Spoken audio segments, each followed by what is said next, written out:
Good morning, good afternoon, good evening. You are now listening to That Infernal Noise podcast, part of the Mental Health News Radio Network. Fuck yeah. Hi. We're back, kind of. Maybe. Sort of. We'll see. We'll see.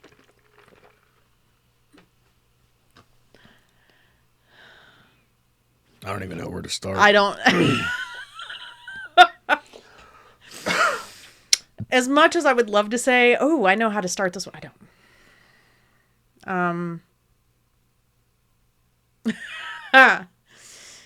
So, Taking God.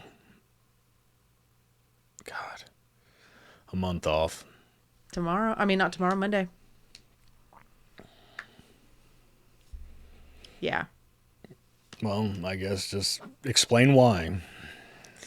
So, for the second year in a row, we had someone pass away weeks before Christmas. This time it was really My biological mom. Yeah. It was my mother-in-law. It was Robert's mom. Completely out of nowhere. And it happened almost a month ago, and it doesn't even seem, it feels like, oh my God, it's only been a month. And it's like, oh, it's already been a month. It feels like both at the same time. Yeah, that's what I was saying. It's fucking weird. It's so weird. The time dilation or whatever. I was having that thought the other day. It was just like, you know how much I was complaining about, God, I wish time would just slow the fuck down before all that. And now it's just like, I wish it hadn't slowed the fuck down. Yeah. Because it just feels like it's dragging on. Well, it came to a screeching halt. Like, full on e-brake, fucking Tokyo Drift style, like, stop. And that's what it felt like. And it feels like we've been kind of just drifting to kind of carry on the Tokyo. Well, I mean, it doesn't help that in the process of all that was all the holiday shit, and it completely, well, one, our schedule was fucked from that moment, regardless. But then our normal shit was screwed up too because the kids weren't in school. There was days off here and there. Like, you had just started a new job and da-da-da-da-da. Like, yep. And I just noticed my voice doesn't sound the way it usually sounds. What do you mean? I don't hear my normal voice right now. I guess because of all the congestion or whatever. Maybe. So. Maybe. That's a plus. So. It was just, I mean, it's a weird, December's a weird month anyway. Because we already get in the doldrums in general. Well, I mean, just in the masses in general. That's what I'm saying. Like, whenever it comes to holidays and shit, we always get like that anyway. Right. In the past 2 years, obviously, that's been exacerbated. Yeah.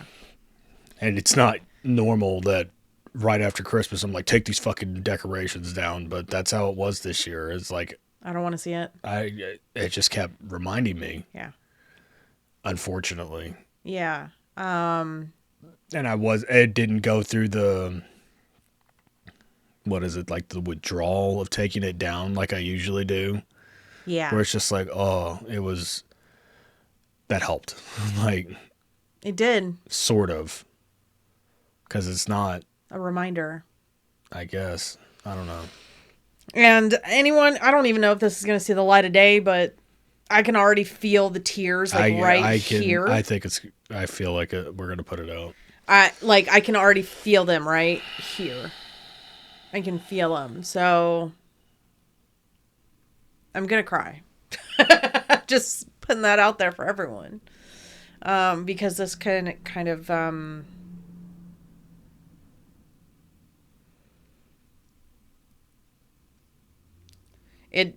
this whole situation really shook the ground that we stand on.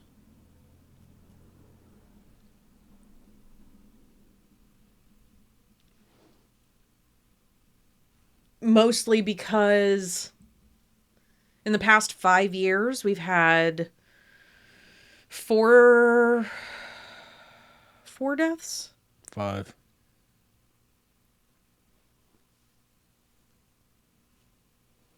Tedora, Diane, Jody, Grandma, Mom. Well, Tedora might have been 6 years. Yeah, I think I wasn't counting that one just because. Regardless, but. Well, yeah, in the past, 5-6 years then, there's been 5 deaths.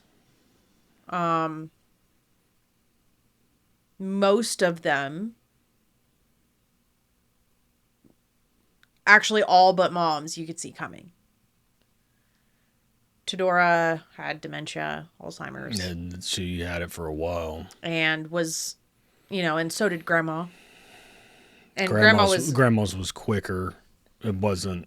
It still wasn't as good. Or still wasn't good, but. Yeah. We knew that one was coming. There were other medical things involved. She had strokes. There were other things and she was in her 80s. You're like, okay, once you hear someone in their 80s is having problems and, passes away, it's like, oh, that sucks. It's sad. It hurts.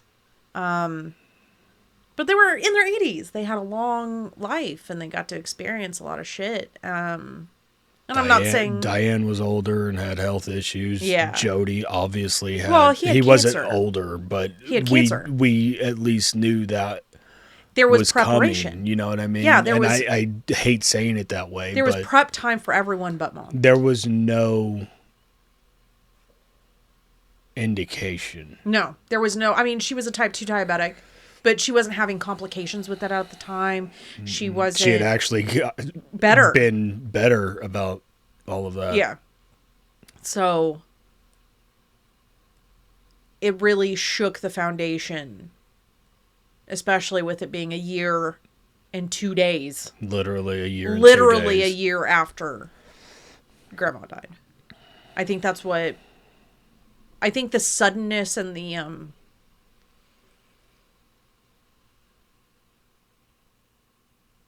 just the suddenness of it would shock us no matter what age it was. It's just the fact that she was better. Like there was no real indication. Yeah. It didn't seem like. No. I was the last one to talk to her, and I usually have that feeling in the pit of my stomach whenever shit's going wrong. You could hear it in when she called, you could hear something was wrong. You could hear something was wrong, but it didn't raise any red flags or anything like that. And yeah. Obviously, we've had that conversation where it's just like, well, what if, it had, and I had done something or gone over there or like. And as many times as we've had that conversation, just to kind of give everyone a timeline, it was a Friday.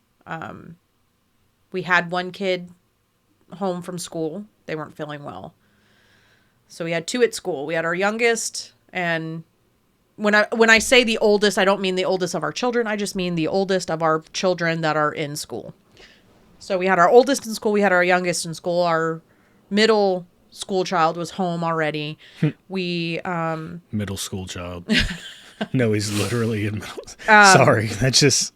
Mom called us around 11:20 something in the morning. She was talking about how she wasn't feeling well. She thought her blood sugar had dropped. She was trying to get herself some food, and she felt nauseous. Stomach wasn't feeling right. Kind of. There was a bunch of indicators looking back at the situation, because hindsight is what it is. Knowing heart attack signs and signals are completely different for women than they are for men.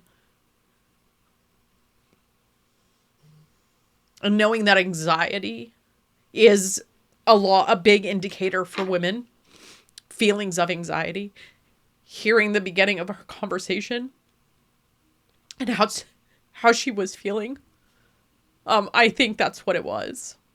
There were also bodily fluid, vomit, things like that also really indicate. And of course I know we will never know, because we didn't have medically, there was no autopsy done, nothing like that, you know.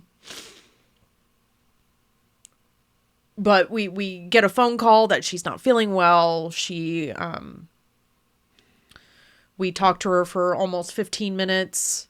She's on speakerphone. I'm kind of having a conversation with her, like, she can hear me, I can hear her. Indirectly, Yeah.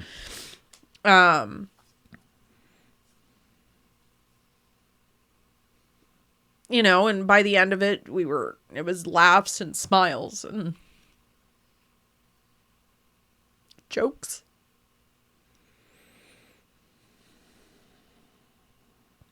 It was normal. It was a normal conversation. You've heard that conversation 100 times Yeah. between me and her. Yeah. And then, about an hour and a half later, we get a phone call from your uncle saying that, because one of your aunts and uncles lived with mom, just for story, because you and I know, the 5 people that listen may not know, so but we know them, so they probably know. So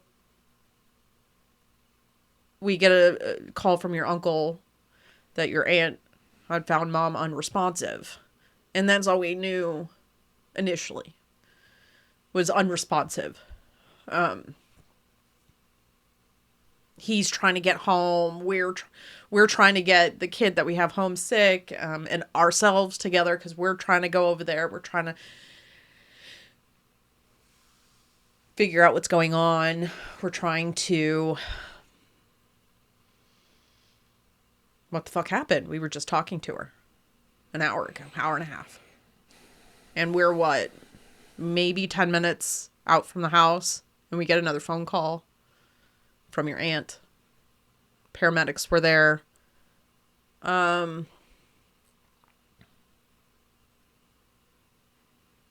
I'm on the phone with my sister. Yeah, so there's 3 of us in the car. There's a person that you're on the phone with, and then I'm on the phone with your aunt, who then puts me on the phone, who hands her phone to a paramedic.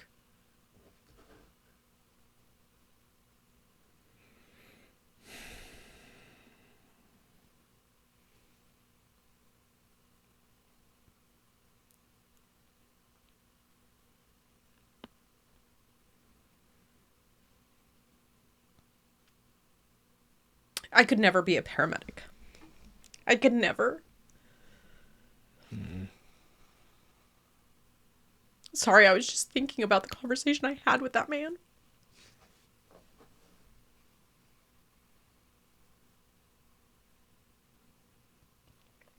Sorry, I just realized why you didn't put on makeup like you usually do. I haven't been. Well.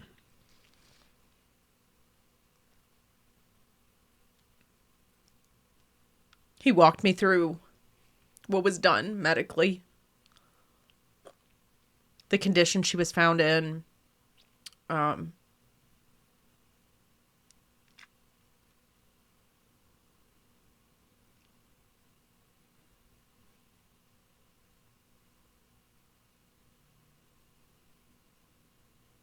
then he said 5 words that was the only thing I could say out loud.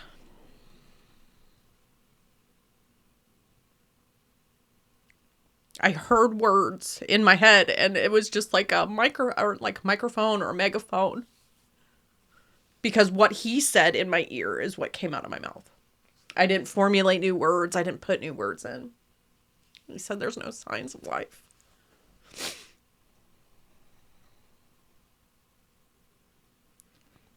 And as I feel horrible for the situation and how it had to be handled. I mean, life is life, and you can't script this stuff. Like, you can't write out what someone is going to say to you, what you're going to say, and how everyone is just going to come into place, and everything's just going to fall into place, and the pieces are going to just click, and the picture's going to be done. That's not how it works. I still feel bad, though, because all I said were his words of, there's no signs of life. So I had to tell my husband, one of my kids. You didn't tell me. I heard you repeat it. And my exact words were fuck. And I know, but that's what I mean. I said out loud. So that's how you found out. That's how one of my children found out. And that's how my sister-in-law found out that my mother-in-law died.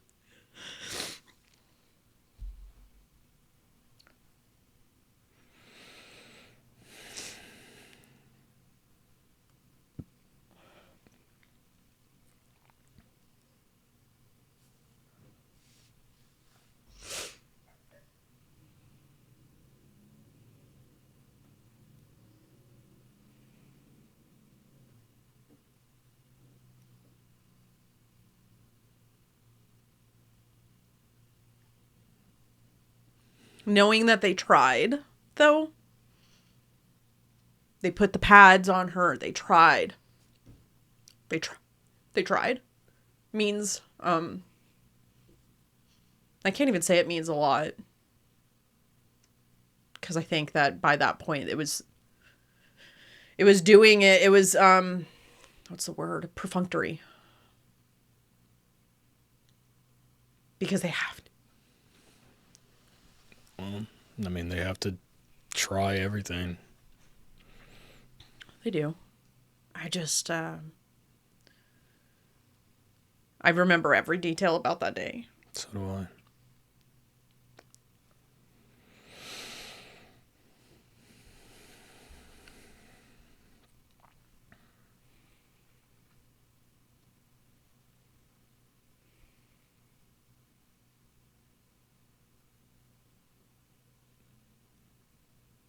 As someone who has been treated like property the vast majority of my life, I understand that she didn't belong to one person.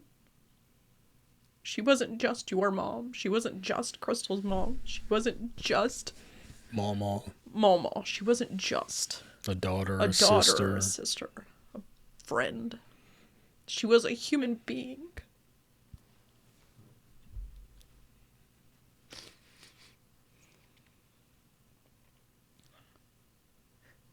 And I know I have my own personal issues with feeling included or feeling part of.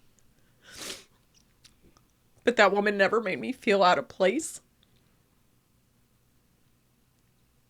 Even given the tumultuous nature of how we got together and all that. Never made me feel out of place. Always made me feel welcome. As did Jody. Oh, yeah, Jody. But it's not. We're not talking about him right this second. Honestly, the view of us through Jody's eyes is we could do no wrong. I don't probably. And I don't mean that as in.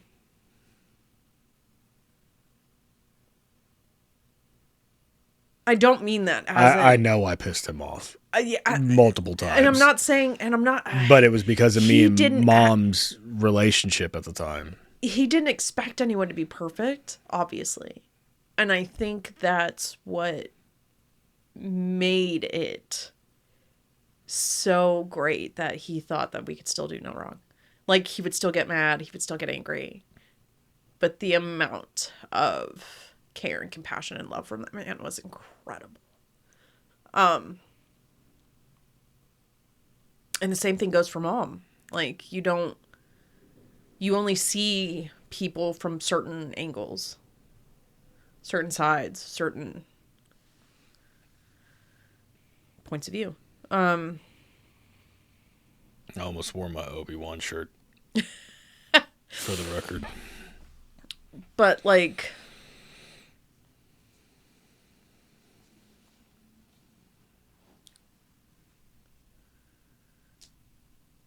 I had just stopped smoking. yeah, just. It's just very. She never made me feel out of place. There was always a spot open. Wherever she was.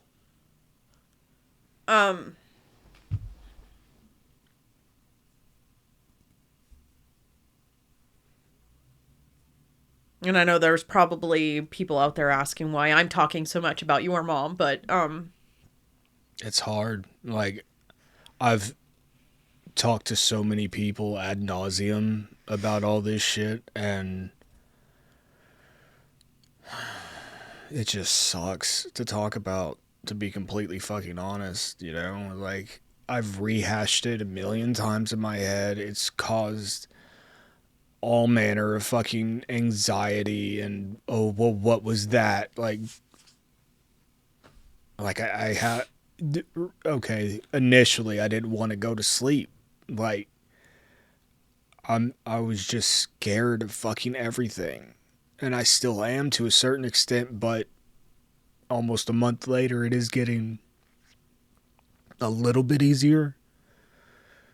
but that's still not But saying a whole lot. it's not. It's not. But it is at the same time, because I slept better last night, literally just last night, compared to the rest of the month. Same.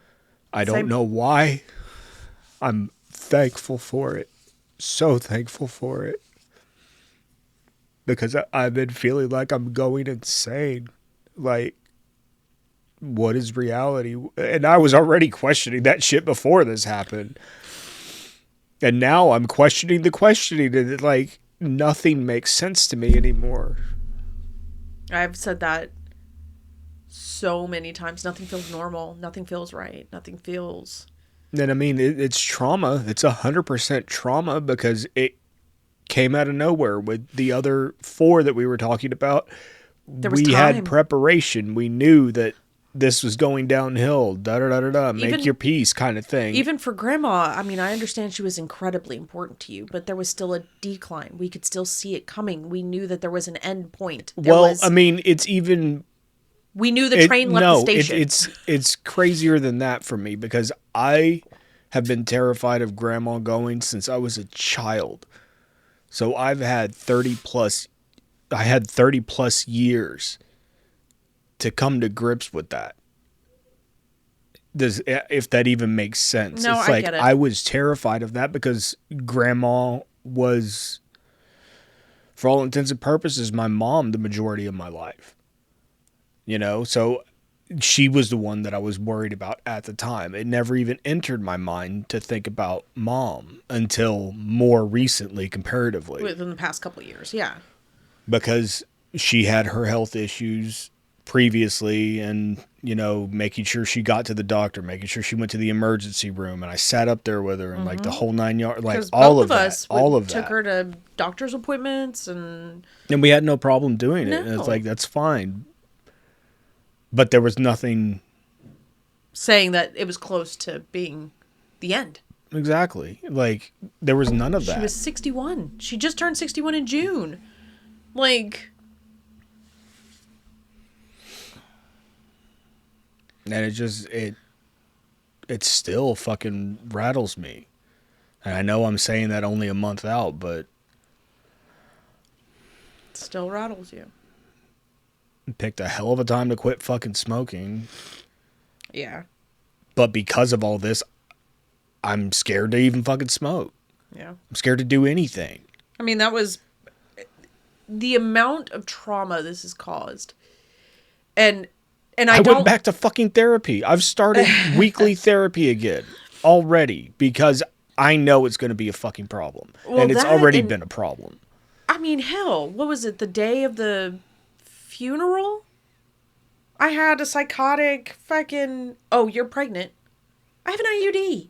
And I'm not saying they're... Was it the same day, or was it... I know it was right around there. I think it was the same day. The day of the funeral that I had that happen. I'm pretty sure, yeah. Which was the following Friday, so the 15th. Yeah. And, like, that's crazy shit. I understand. No, I understand. I have an IUD. They're not 100% effective. I get it. But that was for goddamn ridiculous. The chances of... But that's how much anxiety and it broke reality for us. Everything. And I know I don't have to say you would never believe me, because I know you would. But people out there would not believe me. I don't know what the fuck to believe anymore, honestly. I heard a voice say I was pregnant. I heard it. It was weird. It was I don't have very many auditory. Cues like that. Yeah. Mine are all. No, I don't. I see, and that's the thing that with all of the shit that I have been through, whatever the fuck, I've never had that part of it outside of like being half asleep. Yeah. And I was not. I was going pee. That's what I'm saying. Like I've never had that fully awake, conscious, completely. But I know you wouldn't be like, that's bullshit. You're lying. No, I think different people have. Ow, I hit my elbow. Sorry. I think different people have different things they can perceive, and I don't know that I can perceive that part of it. That's fair.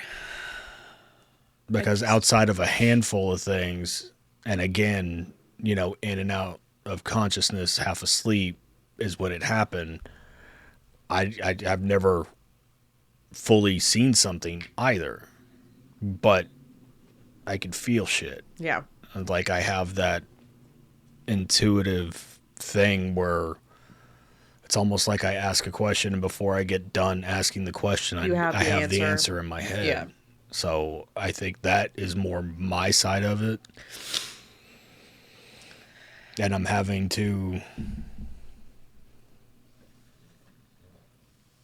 tell myself that the intrusive shit is not that same thing. And that's the hard part right now. Yeah. Because the intrusive shit is just running on a goddamn loop right now, over and over and over again. Yeah. And it's a million different things. It's a million different possibilities. Well, what if this happens? Well, what if this is happening? What if this has happened? And because it's just, it's nonstop. Yeah, because not only has it started anxiety about mortality in ourselves, it has started anxiety about life in general. Everything. Like, oh, I had an air pocket move in my side. Oh my God. And it doesn't help that I've been congested, so there's a bunch of congestion in my fucking chest, and it's just like, yeah.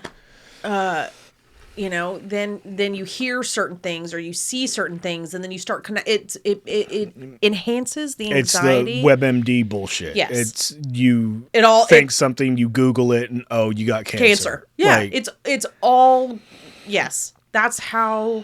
And I'm not saying that doesn't happen sometimes. I'm just saying the vast majority of us self-diagnose and it turns into something that it shouldn't be. And I'm having to hold myself back from that slippery fucking slope right now. Well, because I have hypochondriac tendencies anyway. It used to be a lot worse. Yeah, but and it's not to the point where I'm going to see doctors or anything. But I have mentally made myself sick.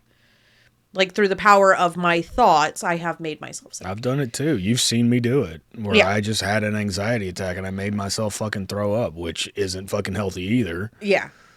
I mean, not in all of this. This is before. Yeah. I don't know how I haven't done that this time. And hopefully I fucking don't. I think it's circumstantial. And I think that with different emotions behind the trauma, I think that dictates how things are handled. Like, I've been eating more. It's not eating. I've been eating less. So, for me, when it's stressful in the way that my anxiety is heightened, where I am worried, that's where my appetite goes away. When I'm thinking, oh my God, the worst is going to happen all the time. What's going to happen next? If it's worry, then I'm like, I'm not hungry. I'm not hungry. I don't want to do this. This was completely different, and it has not happened a whole lot, but I started eating because I was sad. Just the best way I've been able to describe it is just utter heartbreaking devastation. It's just heartbreaking. And how I deal with heartbreak is the exact opposite. Nothing tastes good to me. I have to force myself to fucking eat what little I have. Yeah. The past couple of days it's been better, luckily, but I mean, for a while there it was touch and fucking go. Like, you had to make sure that I was eating, and not even because I don't want to eat. It was just I my brain was all over the place and I wasn't even thinking about it. Yeah. And then whenever I would eat, it was just like force feeding myself where Yeah. I had to. I just wanted to make sure that you were getting a few bites each meal. That's all I cared about. And I've lost weight, and of course that concerns me, but it's just like, no, dummy, you haven't been fucking eating correctly. Yeah. On top of the sleep not being right, on top of the everyday stress, on top of anything else. It's just on top of life. That's what I'm saying. It's like all of that other shit didn't go away. Yeah. Throwing death on top of life is...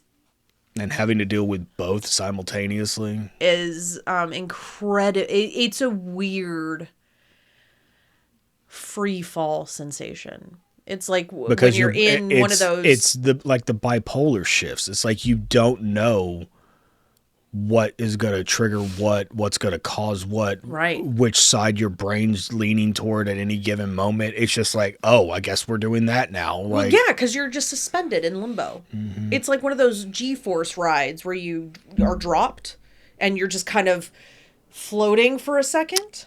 I like that analogy, but I think more wave pool. Where you're in the wave pool. That makes it scarier for me. And you know it's coming, but you don't know how hard it's going to hit. Yeah. So you're just kind of riding it until it, and then. Yeah. I think I'm going to, for my own mental sanity, I think I'm just going to stick with the weightlessness because you don't know where you're going to land or how it's going to go. Because wave pools terrify me. They've always terrified me. I'm sorry. I mean, if it's sucking kids under and putting them at the bottom, stop making wave pools. That's all I'm saying. Is our doggy dreaming? Yeah. I don't like it whenever she does that. I know. Not the dreaming. I'm fine with the dreaming. It's just whenever she starts like twitching anyway, and yeah. Yes.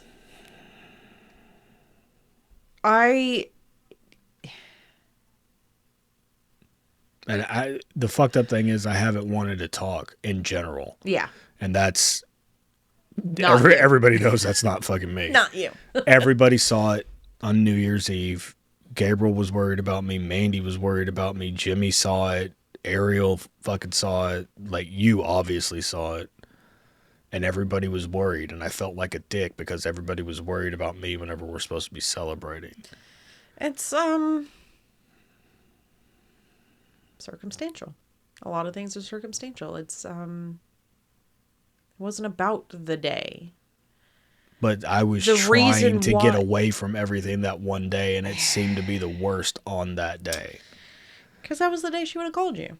Like, you can't pick a day that you know she would have called and be like, I'm going to distract myself, because you know it's not going to work. You know that it's always going to be right there. And you know you. But I knew she wasn't going to call. It's not like... There's still the, not the expectation. Well, the way that my therapist explained it is that it was the first. Yeah. And your body and brain don't know what to expect. Yeah. So it just goes into fucking panic mode, basically. Mm-hmm. And that was not fun because I was just sitting there and I got my heart rate up to 140 and didn't even fucking realize it. Yeah. Until I stood up, looked, and I was like, shit. And that's when you and I just walked outside and I was just like, I have to get some cold air right now. Yeah.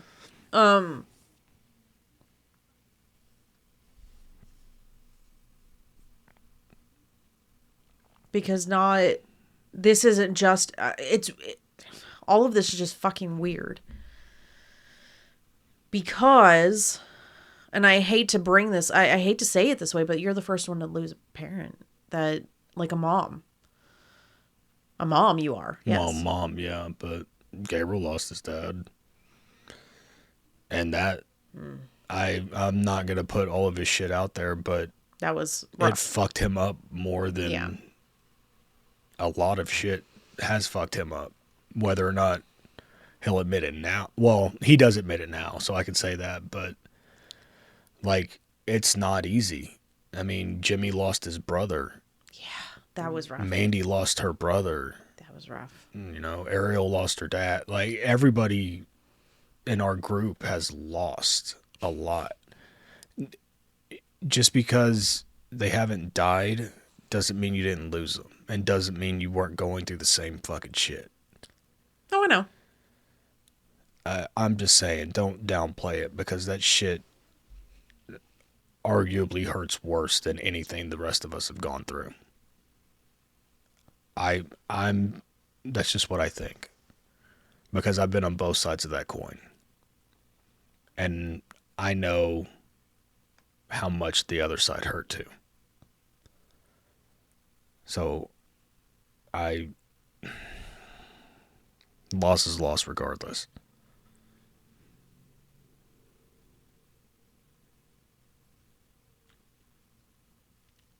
Talk. I don't like you just staring at me like that. Oh, I'm sorry, you were talking, so I was just waiting for you to finish what you were saying. I did. Well, no, because you were in the middle of, I just said loss is loss. Well, I know.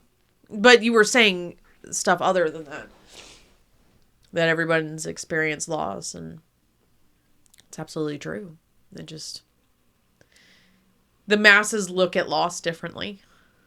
I don't give a fuck what the masses look at. Um, Because the masses don't understand our dynamic. They don't understand our parenting dynamic. They don't, like, how many things about us do the masses understand? Exactly. That's why I don't give a shit anymore. I can't. I know, but, and I don't even want to talk about this. I struggle with my own shit when it comes to family, because people look at reactions based on how long or what relationship or what relation you had towards that person. So I'm gonna have to not comment on things like that, because agree with that, because yeah, there have been people that came into my life and changed it immediately. Yeah. There's been people that were in my life for a very long time that had very little impact on it. So That's fair. It's just, for me, I've always seen that since I was a kid. Yeah. I've seen that. So I don't give a fuck. Like, if you lost somebody, you lost somebody. Yeah. I just and you don't know what's going through the other person's head. And I'm not trying to like downplay my feelings or what I'm going I know. through or anything like that. This is not what this episode is about. I'm not gonna like. We didn't have a plan for what this episode was going to be about. Yeah, but I don't making it about what I'm going through because of this. That was the point. That Again, was the entire point. This goes back to what I was just talking about, how I shouldn't be acting a certain way because she wasn't this, or I wasn't actually that, or this or that. But see, the outward perception, they don't know how you felt about her, about how she made you feel. They're not in your head, so it doesn't fucking matter. Fair. It's just a lonely boat over here. But it's just a lonely boat. Be. That's We're it. all grieving. Oh yeah. No. I'm just saying it's a lonely boat. That's all. Again, that's why I did not want to talk about this. This is not what it needed to be. It's not about me. This is not about me.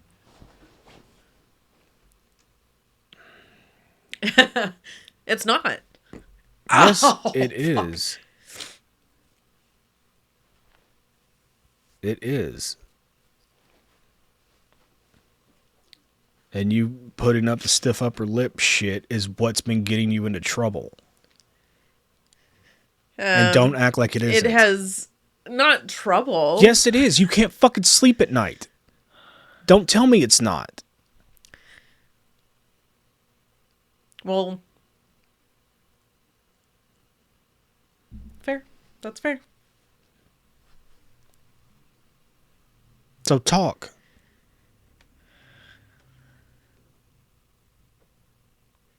It's just really... I was just saying it's really lonely on this side of it because, one, I'm married in. Two, I have no relatives of my own. So people are like, well, why are you reacting this way? No one's checked on me. I mean, outside of, obviously, you're checking on me. Sis has checked on me. Gabby's checked on me. Mandy, Gabriel, hey, how you doing? 0 people outside of that. 0. So it's lonely. And the death of someone who didn't give birth to me, that healed parts of me because of the person who gave birth to me. And I take nothing, absolutely nothing away from you and Crystal. 0. God, no. I would never do that. It's just a lonely boat because, you know, like Aaron, he has his mom. Fucking Julie's the shit. Jay's the shit, you know.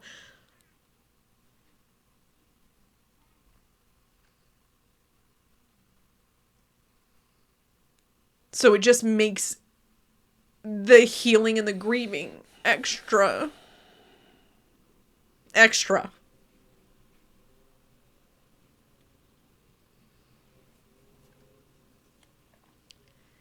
And I really don't know how, and it doesn't really matter how everybody sees me in this situation, I guess.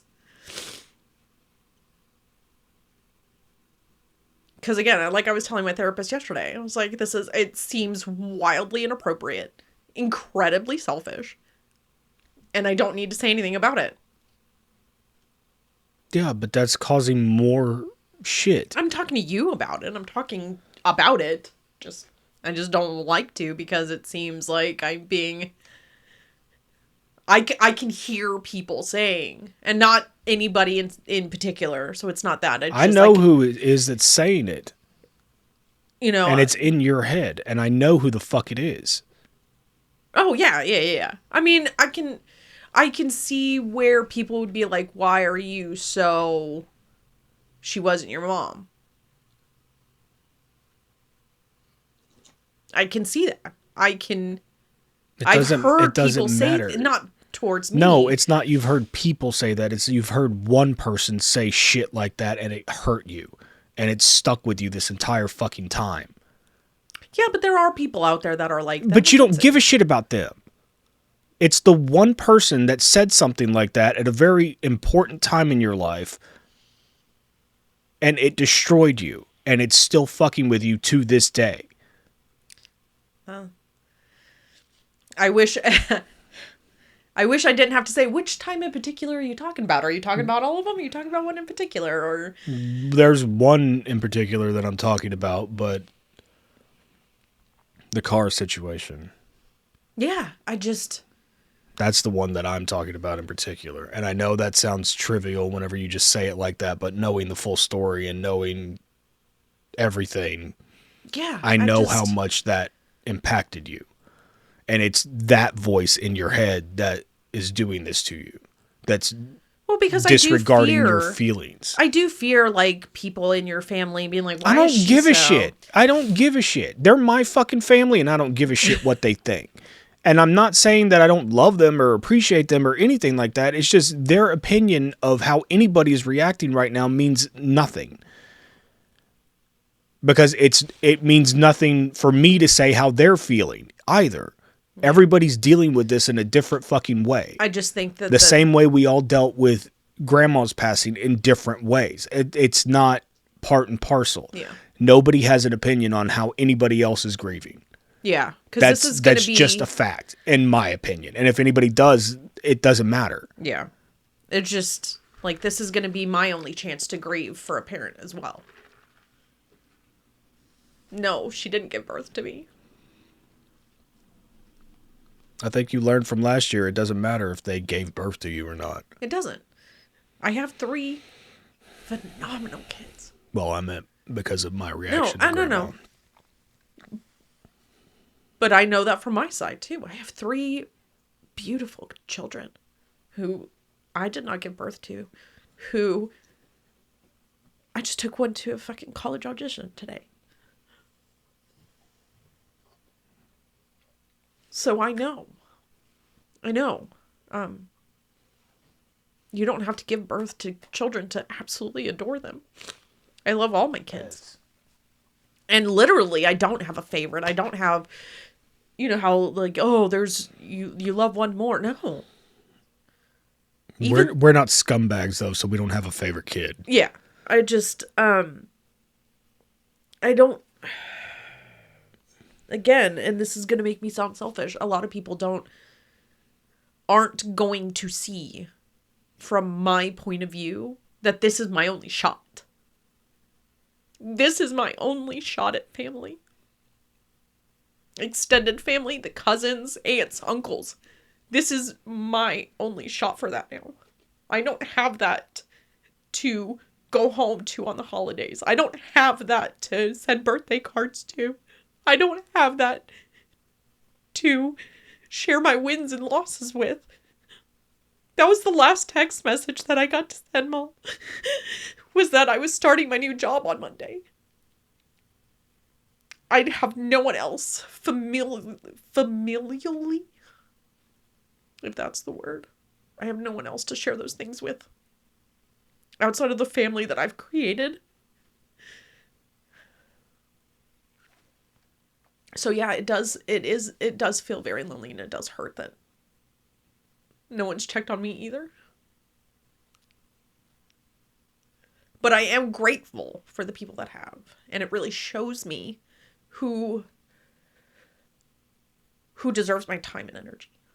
So while it does fucking hurt, because this hurts, it hurts that people you thought were gonna check on you haven't checked on you. It hurts.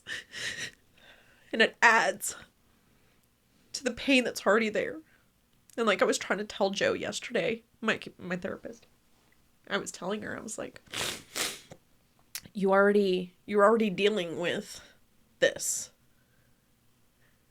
And then you add this, and then this whole situation has held a mirror to me. And I'm only talking from my perspective because I have seen for other people that it holds a mirror. Death, tragedy holds a mirror up to yourself, especially if you're on a journey like we've been, because you look at the situation and you look at how you have reacted currently, how you are currently reacting and how you would have reacted. And it's like, whoa, that's growth. That's amazing. Or in my case, you get the benefit of also regressing. But that's part of trauma and healing and grief, and it's all part and parcel, and I'm okay with that.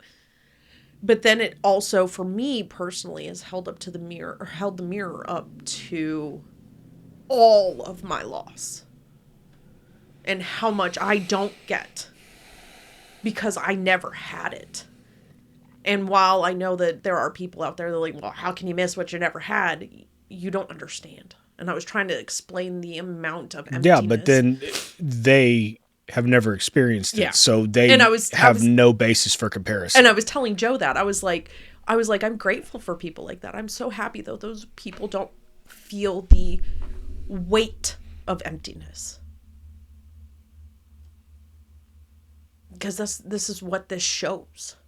Situations like this really, really show the heaviness of emptiness. Because the vast majority of my life, I've been empty. I've been made to be someone for someone. Or something to someone. And so this emptiness, when it comes to gaps in my life of having familial relationships, having a closeness, camaraderie, fellowship, brotherhood with other people.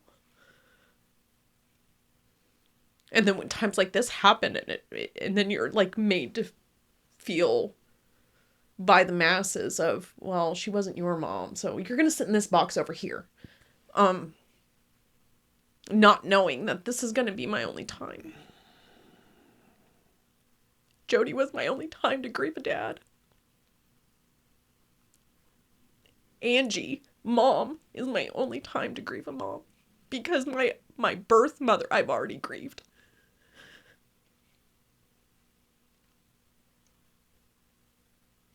I had to.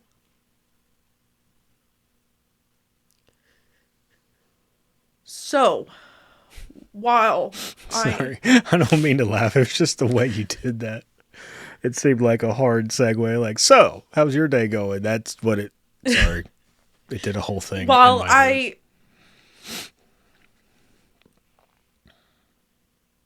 I know I can't miss what I never had.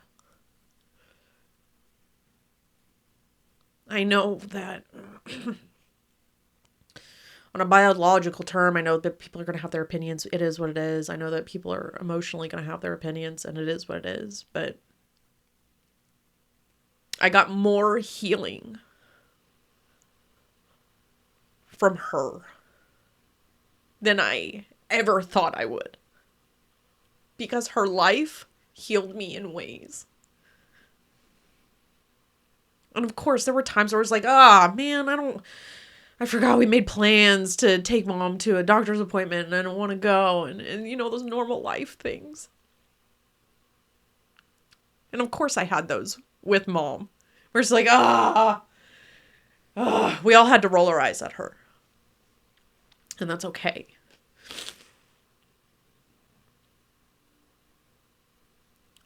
I mean, even her death healed parts of me that I didn't think were going to get healed. Or start to heal. It gave you a bigger understanding of certain things. Yeah. It gave me I noticed. While also confusing a bunch of other shit. It is. It's so... And like, again, and I'm going to reference my therapy session yesterday a lot because it was just a lot of good stuff in there because it was very healing, trying to fix your brain, trying to be the best version of yourself is one of the most gratifying, irritating things. It's gratifying because obviously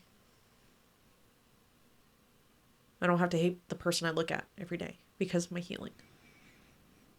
And I still have my issues, my days, my shit. But I'm thankful for it. But it's so irritating.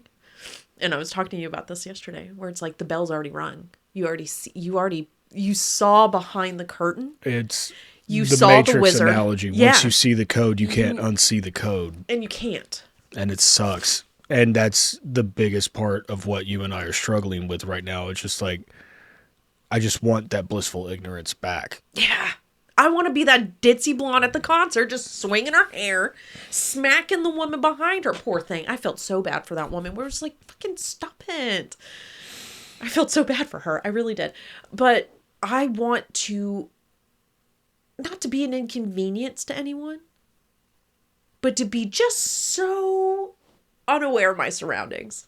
Just to be in just my to bubble. be blissful like that. Man, Yeah. just swinging my hair, smacking the shit out of the woman behind me. I genuinely want that at some points. Because it becomes so heavy. Because it becomes so much. Because it becomes...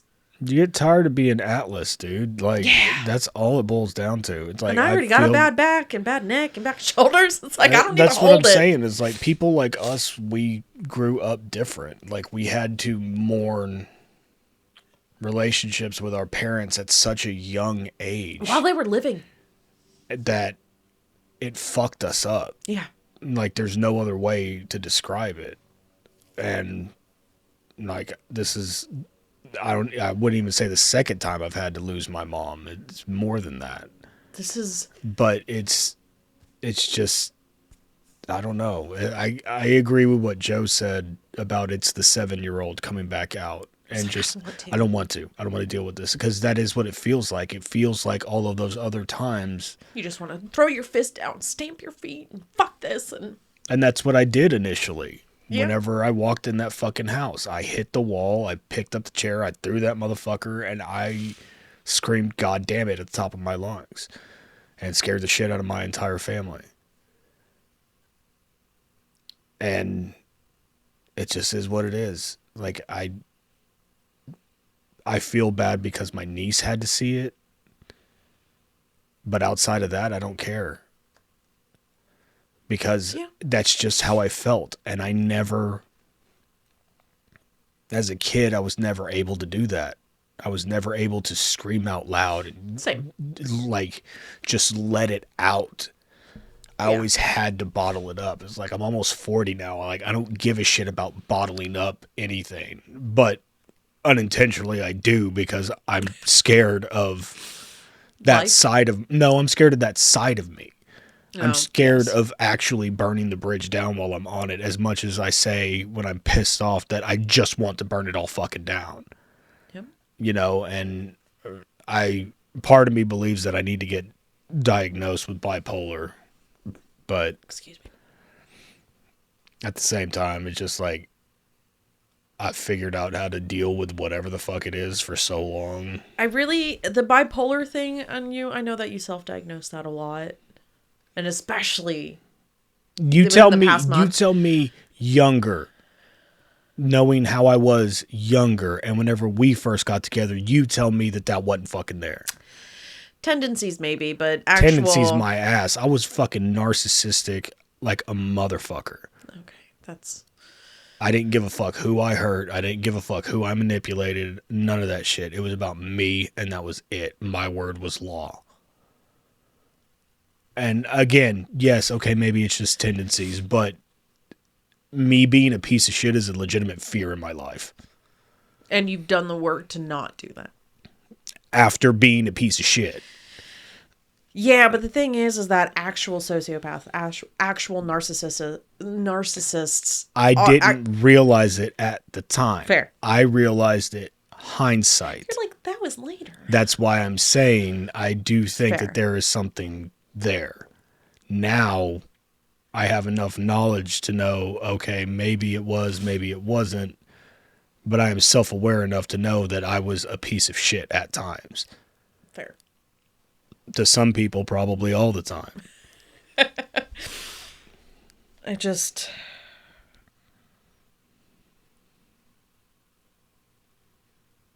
And that's just on my side. And then on top of that, like, I've sat and thought about, like, I've tried to put myself in your shoes. And it's hard for me to do that because the person on my end, on my side of things, I don't think I'll ever reconcile with, which is fine. It is what it is. I've already mourned that. I've already grieved that.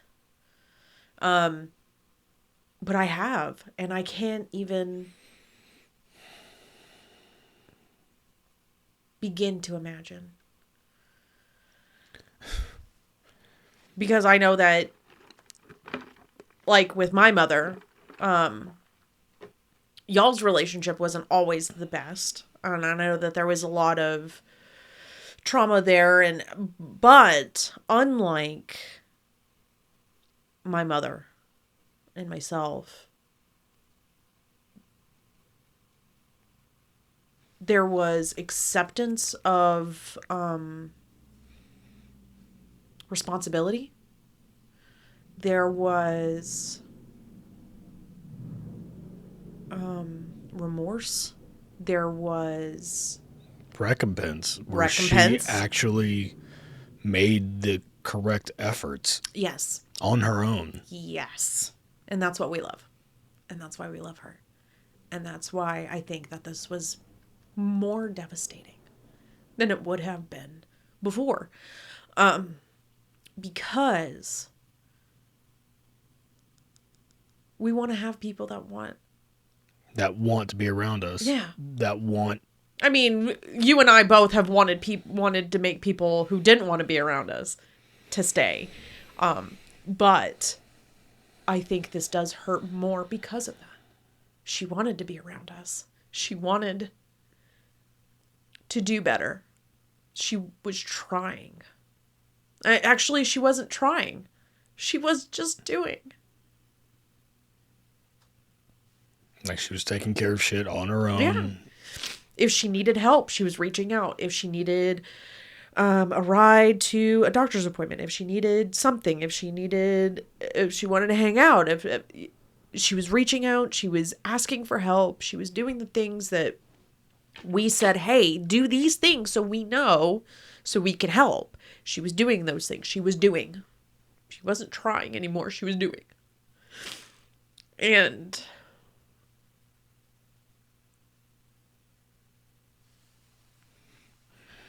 I know I've told you this before, but I'm so incredibly thankful that you got that. All right, like the understanding towards That was not months even. ago. No, that was less than 2 months before she passed. But that final understanding, because there was, you guys had conversations, and We you guys, like, in the past things were on the up year and or up. two, we had a lot of conversations like that. Yeah. Luckily, but there was just that final realization where I just got it. It's like I I told her on no uncertain terms. It's like I finally understand you. Yeah. Like I get it now. And her reply back to me, because we were texting, was just, that's all I've ever wanted. And that was it. That's one of the last few text messages I have with my mom. Yeah. And while it's heartbreaking to know that I'm not going to get to enjoy that, I got to enjoy that. I got to have that Moment. that peace and that closure and that full circle close with her before all of that, just like I did with Grandma. And I don't know why I got that ability with the two of them, because so many other people don't get that chance. People like that I know, people that I care about more than anything, you, Gabriel, y'all haven't had those chances, and you're probably never going to get those chances. And that breaks my fucking heart that I got that. I love that for you. You don't have to feel bad for that. But I'm not the only one that deserves it. That's the thing. You know what? I'll take that. I agree with you. We all deserve that. And I don't mean just us as our group. I mean people. No, everybody. That's what I'm saying. Everybody deserves that. But I don't know why I'm the lucky one. But at the same time, I've lost so many people that I cared about that I didn't get to do that with, that by the time Grandma rolled around, it's like, I have to do something. I know this is an inevitability. I have to do something. I have to try to get through this. Pain causes change. I'm tired of fucking pain. Fucking shit, who you telling? And that's what growth is. That's what change is. Change is pain, and that's why they're called growing pains. I mean, it's Yeah, I don't fucking like it anymore. And I know it's not going to stop unless I just completely disassociate. And I did that for 30 some odd years. Can we not do that? The little dog with the bowler hat and everything's fine. This is fine. I did it too. And that's what concerns me, that I'm just like, yeah, let's do that again. It's easy. It's easy. That's why. Because It's not easy. That's the fucked up thing. It's like, it's not easy. It's more difficult. It's just so fucking familiar to me that it's more difficult now. I would rather do that. Yeah. It's more difficult now because we, like we were talking about, you can't unring the bell. We've seen, we can't unsee the things that we've seen. And I know I've told you this, and I know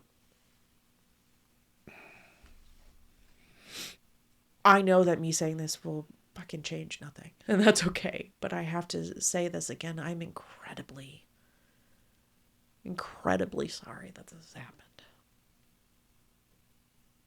So am I. And not just for me. That's what I was telling everybody whenever we were at the viewing.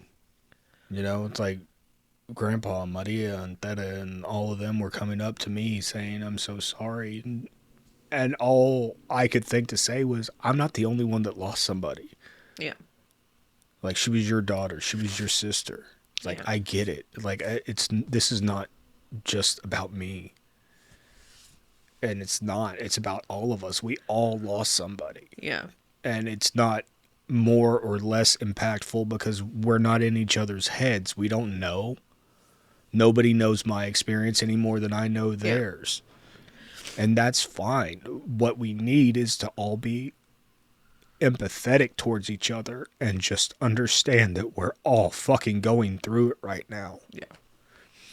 And to my family's credit, I mean, that day, every single one of us was there, with the exception of Rach, but she lives out hours away. That is a completely, yeah. And she surprised us the next day. As soon as she could, she was up here. Yeah. And we were all together the entire time going through all of that shit together. And that's why that 2-hour shower I took, that's why I was like, we have to start planning. And it's shit that we've been talking about doing for fucking ever, but it kicked us in our ass. We were like, we have to do this. We have to do more family shit now. Because this is the shit that we're going to look back on and be like, fuck, we should have done that. Yeah. I didn't get that. We didn't do this. Whatever the fuck. That's and why I'm not doing that anymore. That's why I was so happy we actually went on vacation this past year in July. Because we had been talking about it for fucking forever. At least 10 years, probably more than that. With different people, we've had that yeah. And we finally did it. And it was fun. It was Aaron wanted to do something every 5 minutes, but yeah, maybe that's just him though. It's like he likes to just constantly have something to do.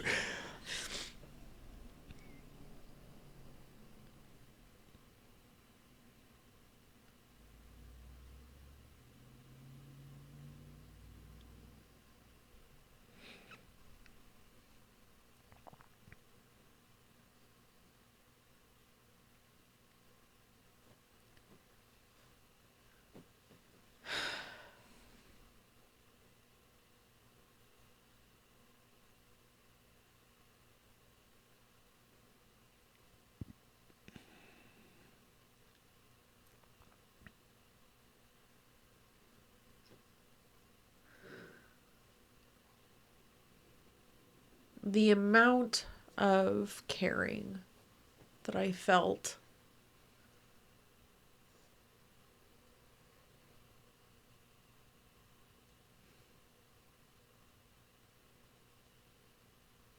was insane. Because you're right, everyone showed up when they could. And then outside of that, outside of the family, all her church friends and all that stuff. It was beautiful to see. And then it just goes to further show that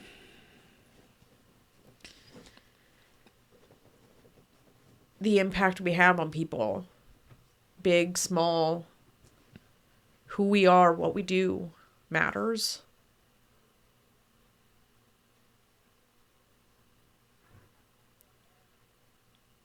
Because the day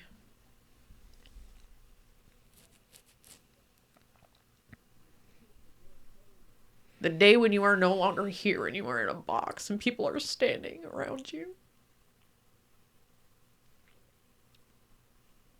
how you made them feel,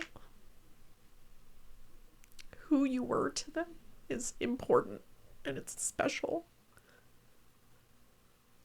I'm not telling you you have to spread yourself so thin and give every piece of yourself to everyone.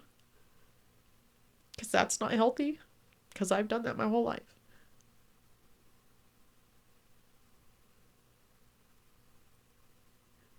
It costs $0 to be an asshole, and I get that. But it's also free to be kind.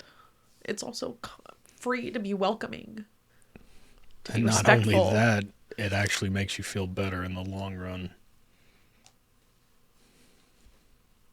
Because you know that even though the world was unkind to you, you still kind. Chose to be kind instead of doing what the world does. As someone who has been called someone's safest space, it's meaningful. It isn't it's impactful. Or somebody to tell you, I know I can always talk to you. I know I can always count on you, or whatever. There's no the judgment with situation you. is. There's no this. There's no that. It's the biggest fucking compliment that I could ever receive. Or, oh, no. My favorite one thus far, and I say this because it was recent, unproblematic. After Thanksgiving, there was an event that we did not attend. Oh. And I got called unproblematic, and that was the best thing I could ever have been called. So I had to think. I was like, what the fuck are you talking about? I knew what I was talking about. No, yeah, it dawned on me, But those... We matter. I matter. Which has not always been my policy. it used to be hard to say. Incredibly hard to say. I'm glad it's not anymore. Me too. You're important. I'm important. Our kids are important. The people we associate with are important. How we behave and how we hold ourselves, the company we keep. It's important. The love we try to spread, the positivity, Yeah. like It's the kindness. It's everything. free and it feels good. Because I know I have my moments where I feel alone. And I feel like I'm the only person on my only little lonely boat. That's how I felt on Sunday. I know. And that wasn't even, it was 100% the kid scared, just fuck this. Done. Over it. Yeah. I don't want to anymore. I get it. And that's why I wasn't mad at you. At all. Feelings were hurt, yeah. But it is what it is. And I understood because there's no protocol for this. Like social norms go out the window. There's literally books on it. I'm just saying. Well, and all of them are different, so that should tell you something. Just saying. For anyone who's listening and is dealing with any manner of grieving, because it's all the same, no matter what the situation is. And it doesn't have to mean death either. That's what I'm saying. By the like way. any manner of grieving. Yeah. Because you can grieve a relationship, you can grieve a parent before they're gone, like anything. Yeah. And it's just, my hair is doing something weird. I don't know what it's doing. Except I keep seeing it, so I keep wanting to touch it. Anyway. Just do the things. And that's hard whenever you're grieving. That's hard to just get up and do anything. And further out from that, the things you've been planning to do. I understand that monetarily, things have to be put on hold. I understand that... Shit, we know that better than fucking anybody. Yeah, so I get it. Look for other things. I can't have a monthly vacation, and I can't bring people in, and I can't spend all my days and all my time traveling and caring for everyone. That'd be great, though. That would be great. That would be my dream job. That would be fucking awesome. That's my dream job.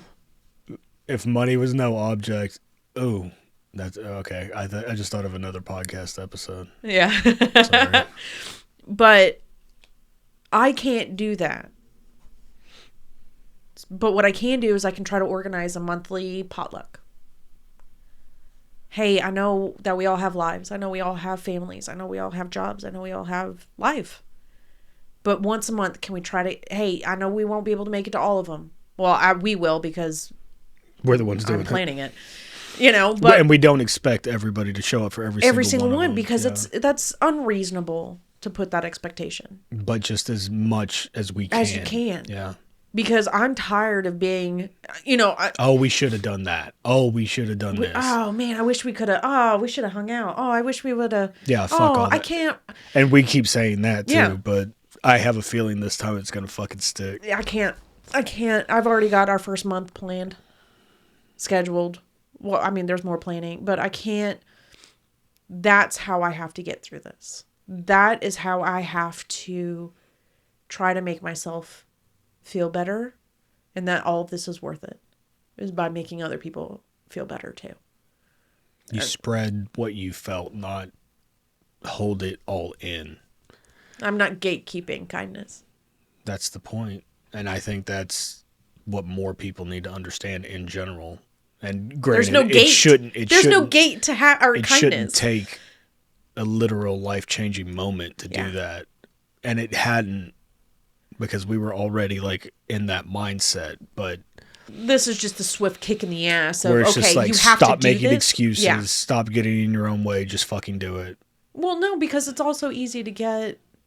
Life gets in the way. That's what I meant. It's not even life. It's like, well, I mean, I guess it is, because you're tired or you don't want to do anything. Or you just had a hellacious week and the kids are doing this, that, and the third. Yeah. Whatever. But like, I plan, and if I may sound like I'm being bitchy, but even if you don't want to go, I'm still probably going to go to things this year.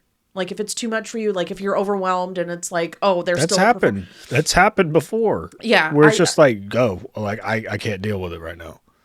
Because I I missed my sister's birthday one year because of that very thing. And it's not that I didn't want to hang around her or them or anything like that. It was just I mentally was fucked at that point, and I needed to be away from everything. And that also goes back into the healing journey. I have to do the work there in order for me to be present and in the mindset that I am in now, in order to do the things that I want to do. I have to be uncomfortable. I have to talk about feelings. I have to. And that's real fucking hard right now. Yeah. Especially right now. Especially when I'm just like, you fucking do it. I don't want to do it. You fucking do it. That's how I feel 100% of the time. All the time right now. I don't fucking want to. I don't want to. And it's not a mean thing. It's not a nasty, malicious thing. It's just I don't fucking want to. It's not like a fuck you, I don't want to. It's just, fuck it, I don't want to. It's an apathy. Yeah. It's very, yeah. But and I hate fucking whenever I have apathy, because whenever I have apathy, that's when I want to burn the fucking world down. And I know that's not technically apathy, but that is how my apathy rears its head. Yeah. It's, if I don't care, then fuck it all. Yeah. I just, because I know what apathy means. Yeah. You do. I just do the things. Even if it's not a big, even if it can't be the big thing that you want. Well, like doing this is like, we've been talking about doing this for a while and we just have not had the wherewithal. It's like, I just said, fuck it, we're doing it today. I didn't even really plan for it. You got home, I was already setting everything up. It was up before. Most of it was set up before. I put the lights up after so I could eat first, but everything was set, like, it was, oh, we're doing this. Okay, cool. But just do the things. Find things. And do them. Yeah, because you can't say, oh, well, I can't pay for the whole family to go on a cruise this year. Fuck it, we'll try again next year. No. How about, hey, let's get together for lunch this day. No, I was going to say go to Six Flags or something, but yeah, that is more cost effective. But you know what I mean? Yeah. Just because we're doing a fucking potluck this month. Yeah. Just because, so everybody could get together or and or ingredients. It doesn't necessarily have to be a potluck. We're going to plan on a meal. Everyone bring ingredients, someone will cook. But it's something small. Just because it's not the grandiose thing doesn't mean it's not grandiose. Because in those moments where it's just, hey, we're going to buy a bunch of sandwich shit. We're all going to make our own sandwiches. We're going to sit. We're going to have fun. We're going to talk. We're going to laugh. How many of those moments do you remember over a specific holiday or a specific day or a specific day that's supposed to be for family? I do remember, like, the vacations and shit like that. But honestly, the shit that I remember most, like, okay, I generally remember going to see Ninja Turtles at Disney World with Grandpa, Grandma, and Theta. Mm-hmm. I generally remember that. Yeah. The potent memories that I have are those Sundays. There it is. Whenever Grandma and all of her sisters were talking all kinds of shit. Cooking.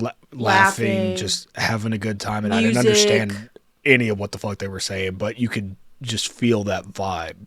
And her brother was in the back at Grandma and Grandpa's with one of the cousins, and him, the three of them, and well, the two of them and Grandpa were playing pool.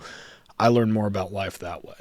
Yeah. And those are the things that I remember. Those are the things that I carry forward, where that's why Sundays meant so much to me. And I mean, I understand that we're having to do ours on Saturdays just because But it's travel. But and... it's still the Sunday thing. That's Yeah. how I look at it. It's because we're getting together, like, fuck it, we'll catch up, bullshit. If we need to talk about dumb shit, like negative shit, talk about it. Yeah. But then we move on and we are having a good time after that. And that's another big reason why I want to do those things, is because, yeah, I know Rachel's name. I know Katie's name. I know Vic's name. I know Matt's name. I mean, like, I married Rachel and Matt. Like, I get it. I know these people. I know their names. I know their birthdays. I know their birthdays, and other people don't know their birthdays. Just because people are bad with calendars, and I'm a human calendar. Apparently. But, like, I want to get to know, because I don't have family to get to know. I don't have cousins and aunts and uncles and grandmas and grandpas, and I don't have that. I don't even think my mother knows my favorite color or my favorite animal. Actually, favorite animal, a lot of people can get. I'm about to say that one's pretty much been the same for quite some time. But I want to know if I'm calling these. It's a koala, right? Yeah, koalas. Anyway, no, it's not koalas. Anyway, and that was the biggest motivator, is that Mom's death made me realize that this is my one chance. As far as we know. No, this is my one chance. Even if it's on just this plane, this is my one chance for family. But that's what I'm saying. Like, going to the whole reincarnation. Yeah, this go around, this is my only chance. That's what I'm saying. And in order for me to be the family member of whatever anyone's choosing, in order for me to be that person, authentically me as Nisha, you know me, I need to get to know people.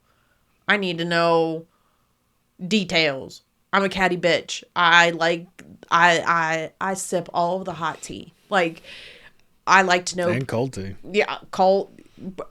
I like some fucking refiltered tea. Bring that shit back around. Remember that one time that one bitch did that one thing? Ooh, bitch. Yes, I will recycle tea. I don't give a shit. Anyway, well, then it's not tea. Oh, it's still tea. But anyway. But like, that was the biggest motivator, is like, I know that generally in most settings, situations, I'm dead mother. And I will continue to do so because of Mom. You were doing it before that. Yeah, but I will continue to do so, and I will. You've had a few good examples in the past few years. Not just Mom. Yeah, I have.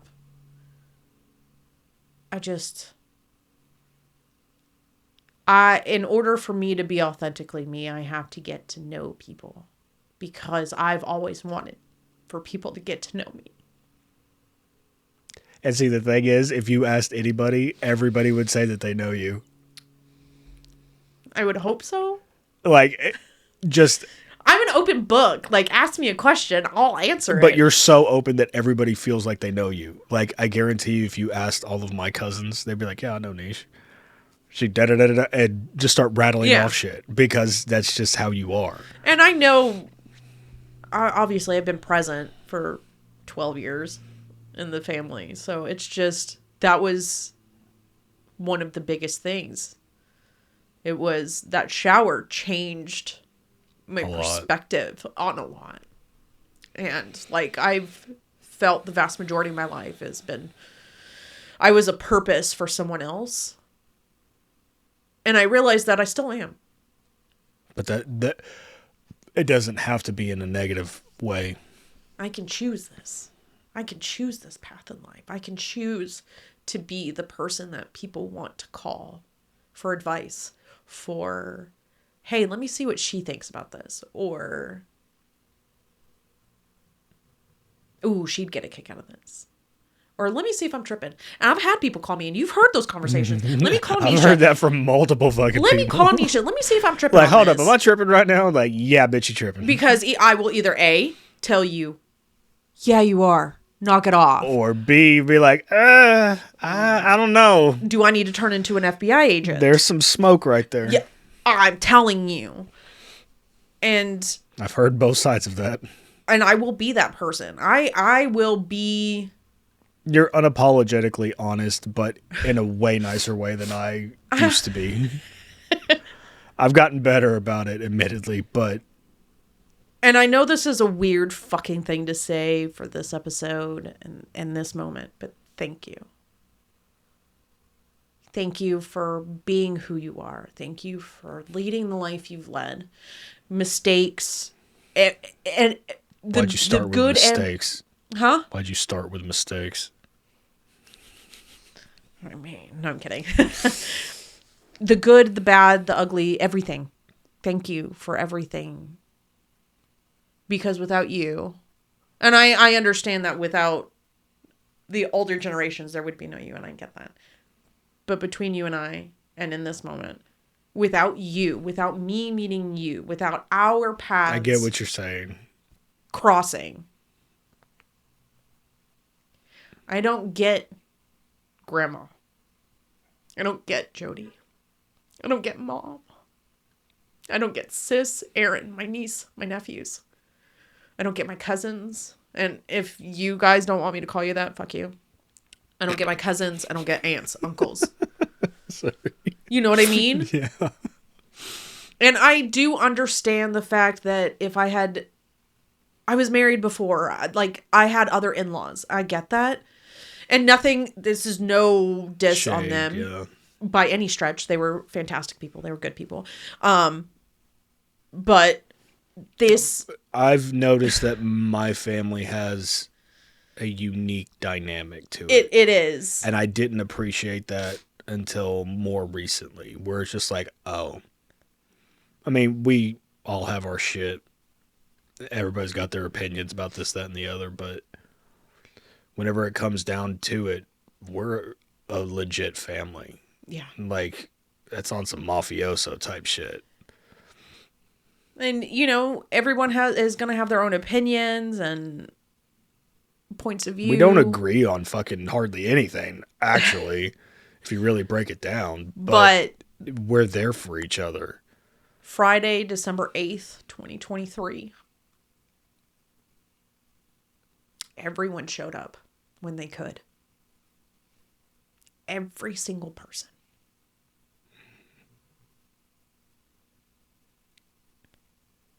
And that speaks volumes. Because like I was saying the other night, I have no village. I have a village now, but growing up I didn't have a village. It's a saying for a reason. It takes a village. I have no village. Or I had no village. I got taken in by a village. And we've gotten an add-on to our village. And unfortunately, we lost someone from our village. And it's going to suck. And it's going to take time. And it's going to take getting used to this new normal.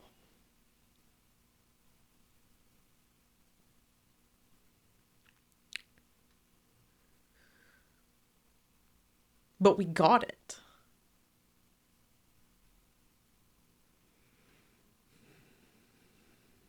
You got this life. I got this life. Both of ours got to join together.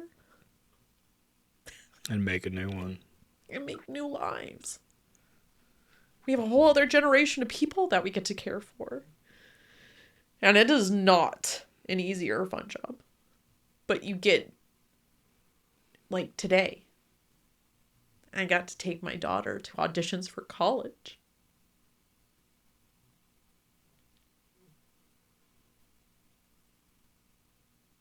I get to see my son and his girlfriend be happy together. I get this life.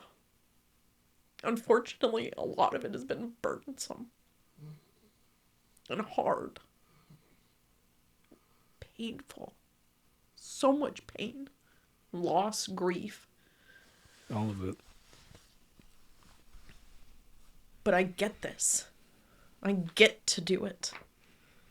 And her death, I don't...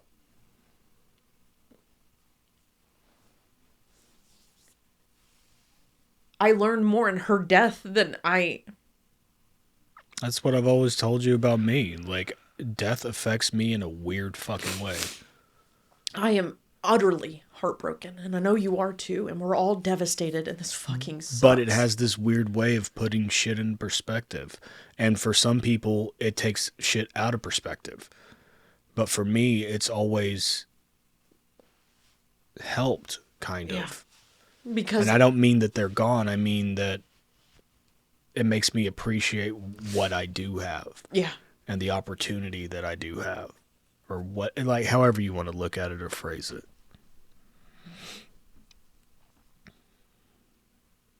I hope we get as many years as Grandma and Grandpa did. Together. Because I think we deserve the fucking shit out of this. We do. All the progress we've made, all the healing, all of it. We deserve it. We deserve happiness. We deserve all of this. Oh, she's having a scary dream. As Poor baby. But we do deserve this. But even if it doesn't play out that way, we got to change. We got to break generational curses already. Yeah. And we've got to show our kids that there is a better way. And I was talking to Kaylee on our way back from the hotel that the auditions were at. It was, we were talking about, I forgot how it started, but we were ultimately, we did end up talking about stuff that we are talking about now, and how through everything, I am very happy that we didn't give them, our children, the shit that we had. Not as much. And she goes, I was like, I'm not saying you guys don't have but she even made the point to, because I was talking about our parenting styles and how we've changed and how we've tried. And she goes, well, it's working. Unprompted. Like, that was her response to it, not mine, not me fishing not for... you goading it out of her. And it was...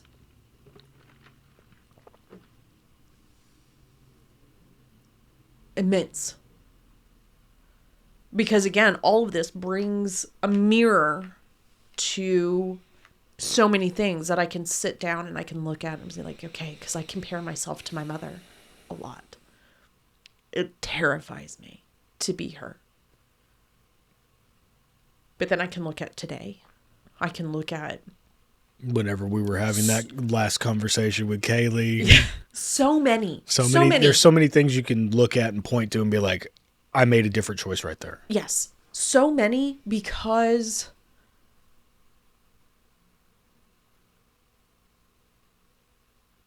I did the work.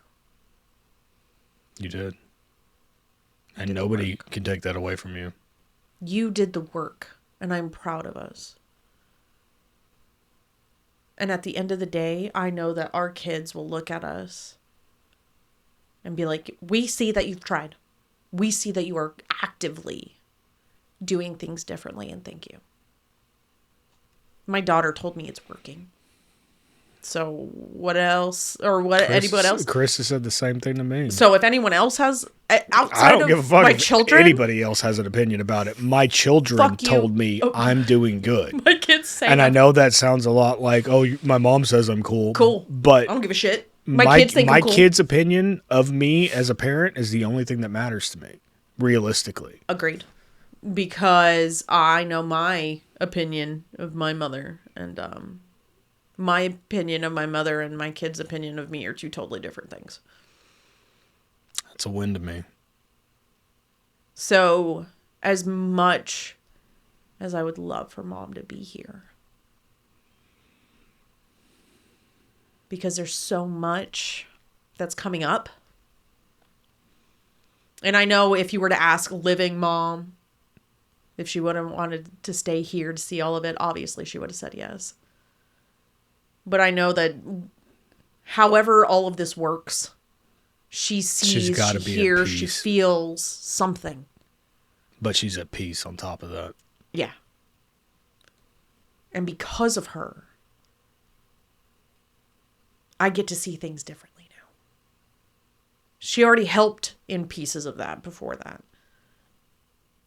Whether I saw it then or not. Well, you don't have the benefit of foresight. You only have the benefit of hindsight. Unfortunately. I mean, I'm not getting into that. And I think now, especially after the past couple of years, you would agree that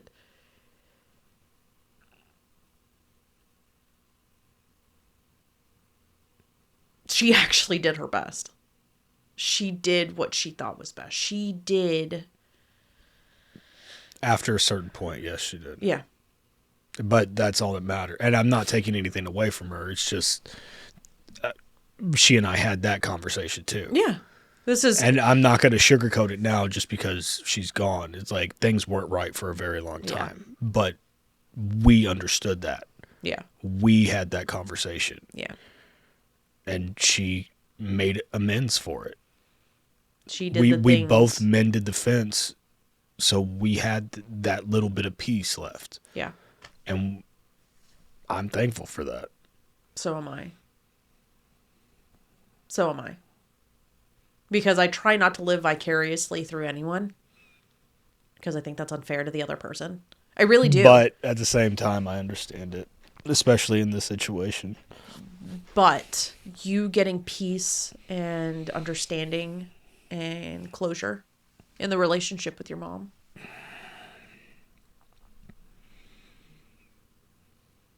Means the world to me too.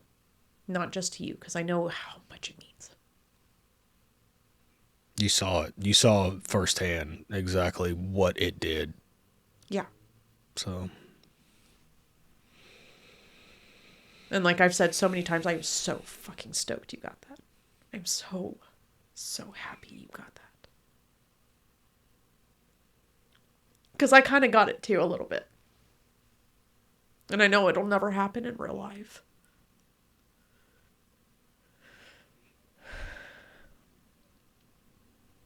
And that's my own thing.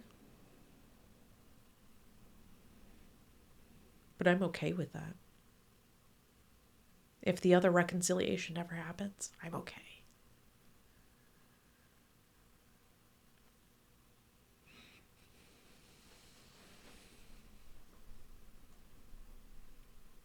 And I mean that wholeheartedly. And I'm not saying that I may or may not be upset later on down the road. Whenever that happens, whenever I have to deal with that, because I'll ultimately have to deal with at least something. I'm okay. Because I got those things. And maybe they weren't exactly meant for me. But at the same time, they kind of were.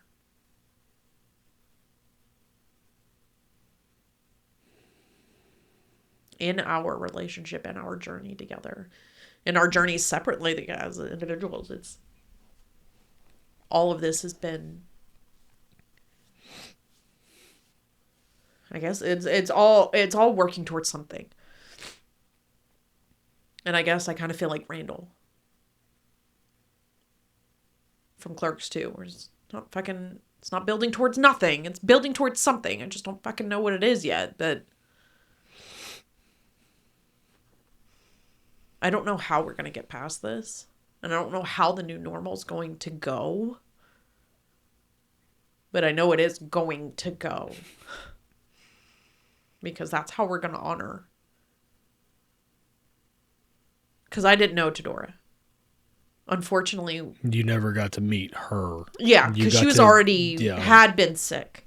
So I never spoke to her. I never got to hear her voice. Diane was a sweetheart.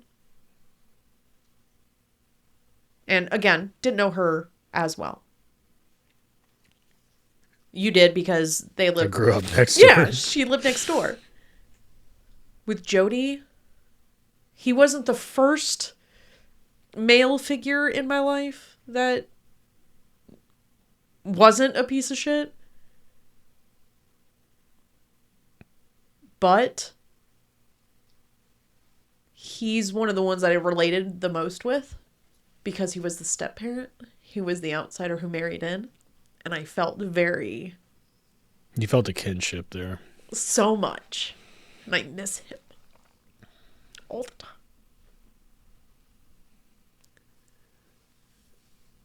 With Grandma, again, she never made me feel out of place. Even though she was 2 generations older than me. And again, we got together in a very precarious way. And with Mom, obviously.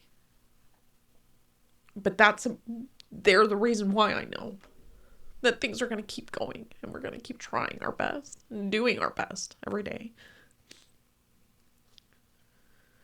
Because we know that if we give up, if we check out early, we do them a disservice. We're disrespecting them. Because they would have never wanted us to take that way out or feel the amount. I mean, I know what you're saying. they would be upset that we're crying. Not because they would be angry, but because they don't want us to hurt. But that's why I'm going to continue scheduling a fucking potluck or a meeting every month until I can't anymore. Because I have to honor them. And that's how I know that you will never be the person that you were before. Because that's how you will honor them. You will do the things. You will be the person that you've always wanted to be. Because that's how you will honor them. That's how you will make Grandma proud. That's how you will make Mom proud. You continue going on in life, making the best choices, the choices that they would want you to make. Not all of them. Not all of them, most of them, but that's how I know. And that's been my biggest tool in my tool bag of grief. Because I've had to hear you, and I've had to hear Kaylee say, why? I don't fucking want to do this anymore. I want to check out. I want to check out. And not even like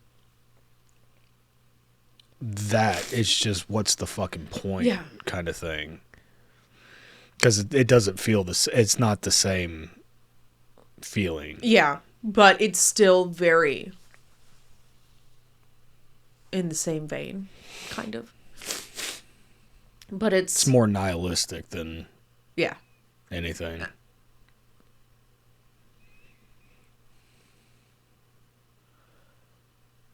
There are going to be good days, there are going to be bad days, and every day in between.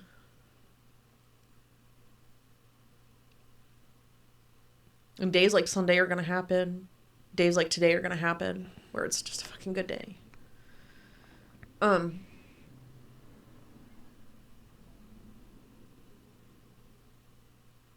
Hopefully the Sundays are more few and far between.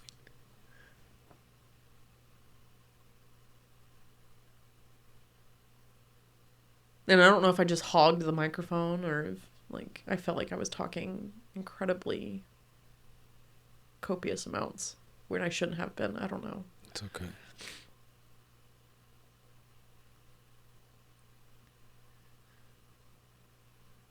And I have to hold on to honoring them. Because currently I feel that if I let go of that, then it's a very, very fast spiral to a not great place. And I've come too far to go back. We all have. I understand that there's small regressions, and that's normal, but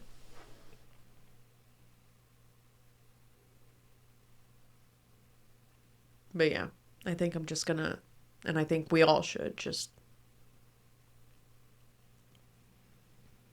live to honor them. Not make choices that they would make necessarily, like, oh, I wouldn't get the blue one, I would get the purple one, or oh, don't do that tattoo, or whatever. Live authentically to yourself, but also make them proud. And I will continue to do that, and I know that everyone else will too.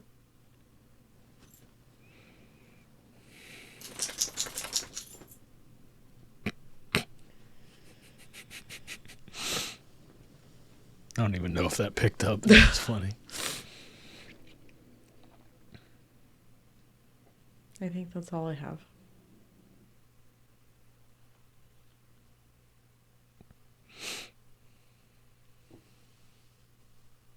Do you want to do the sign off?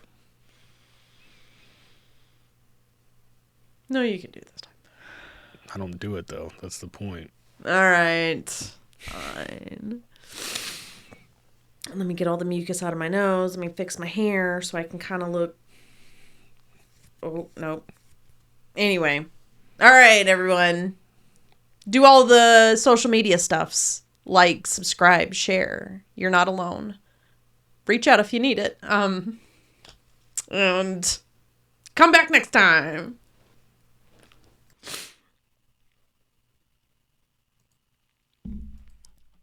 Thank you for listening to this week's episode. If you like this episode or know someone who would, please help us grow the show by liking, subscribing, and sharing. Keep up with all episodes on Buzzsprout or anywhere else you get your podcasts. Tune in next week, folks. Same that time, same that channel.